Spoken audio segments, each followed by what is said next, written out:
Liz was ruled dead by the physicians the moment she was born. As her mother went to the morgue a few hours later, she saw something unreal as she held the small girl's hand. Welcome to USA Stories channel.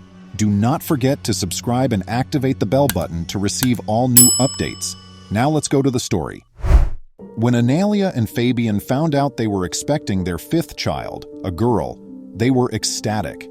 They made the decision to call it quits and concentrate more on parenting their children going forward. There had been no difficulties from the start of the pregnancy, and Analia prayed that this would continue. Regretfully, things quickly went south. She went into labor 3 months ahead of schedule and was hurried into the operating room for an urgent C-section. Analia couldn't stop worrying before to receiving anesthesia. Though she prayed hers wouldn't end up that way, she had heard of a few preterm kids who died at delivery, but nature had other ideas about her. There were no indications of life in the infant when the physicians delivered her. They quickly pronounced the infant to be stillborn and took her to the morgue. However, they made a costly error. They never paused to consider if it was appropriate to allow the couple to meet the deceased girl.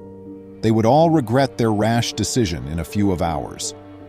The doctor informed the little girl's parents of the terrible news after the body had been transported to the morgue. The reality was so horrible that they started crying uncontrollably. If Analia had had even a minute or two more with the kid before she died, it would have meant the world to her.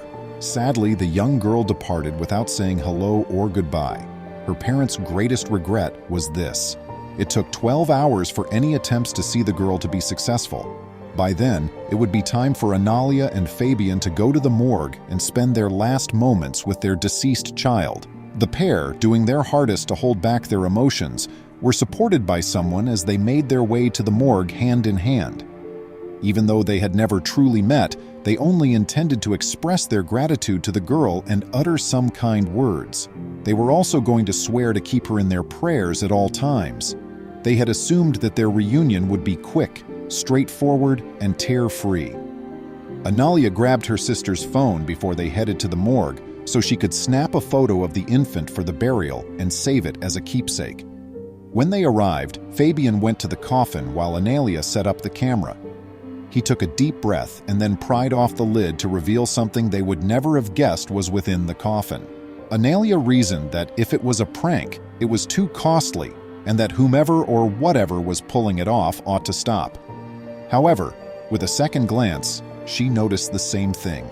The tiny child was breathing and had even opened her eyes, so she wasn't fooled by her own eyes. When I lifted the lid, I noticed a little 5-fingered hand.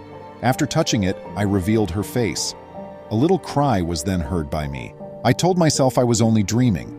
I stepped back then and watched her wake up. She seemed to be saying, "Mommy, you've come for me," said Analia. Not to be outdone, Fabian continued murmuring to himself, "It's my imagination. It's my imagination." However, it wasn't. Yes, their girl was still alive, but how exactly had she lived for 12 hours without any medical support? Her parents wondered. But they were still in too much of a fog to ask questions or even feel angry. All they wanted to say was thank you, God, for returning their daughter.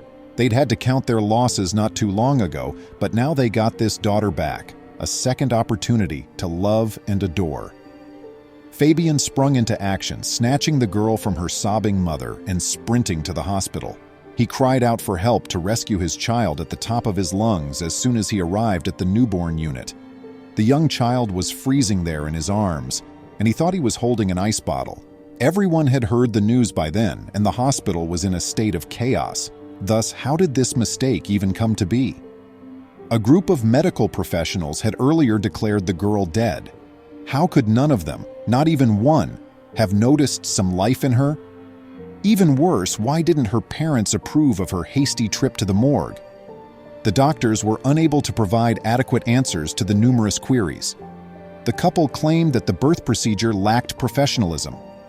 The girl was sent to the morgue as soon as she was delivered.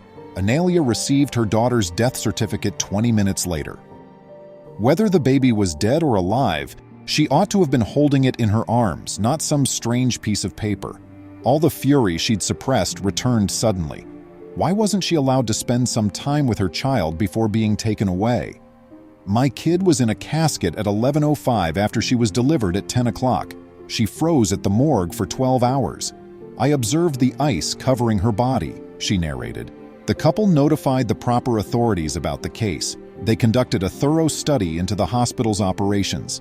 Ultimately, while more inquiries were conducted, all of the employees engaged in the case were placed on leave. The head of the hospital said that Luce was born without any vital signs. The physicians speculated that she could have lived in the morgue because of a change in metabolism brought on by the lower temperatures. After Analia and Fabian changed the intended name of their daughter from Lucia to Luz Milagros, which translates to miracle light. In the days that followed, Luz's condition became better.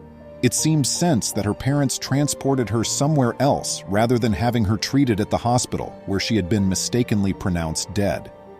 Prior to being discharged home, she had 10 weeks of intensive care at the hospital. Her health did improve, but because of her fragility, the physicians cautioned her family that she would require ongoing care. Everything proceeded smoothly for the following 8 months. Though everyone would have liked for things to stay that way, they didn't. Luz became seriously unwell 2 months after becoming 1 year old. Analia hurried to the hospital while clutching her infant, just like the first time. The girl was still alive back then, but now it appeared like she was prepared to say goodbye. Like was the only difference. As soon as Luz got to the hospital, she suffered a heart arrest. Sadly, she died since the physicians were unable to rescue her. She passed away from shock brought on by disseminated intravascular coagulation and multiple organ failure, according to the hospital's Secretary of Health.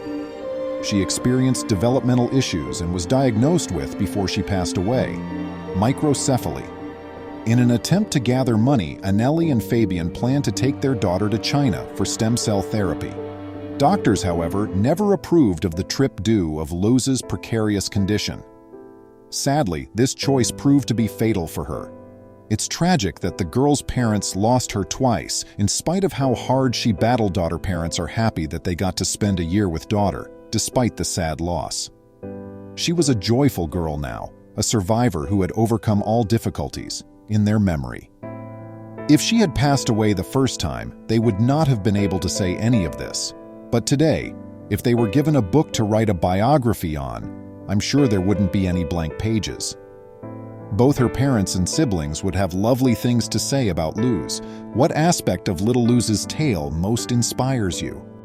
Please remember to subscribe to our channel, give us a thumbs up, and turn on the notification bell so you won't miss any of our videos. If you enjoyed the tale, the next video that plays on your screen will probably move you too.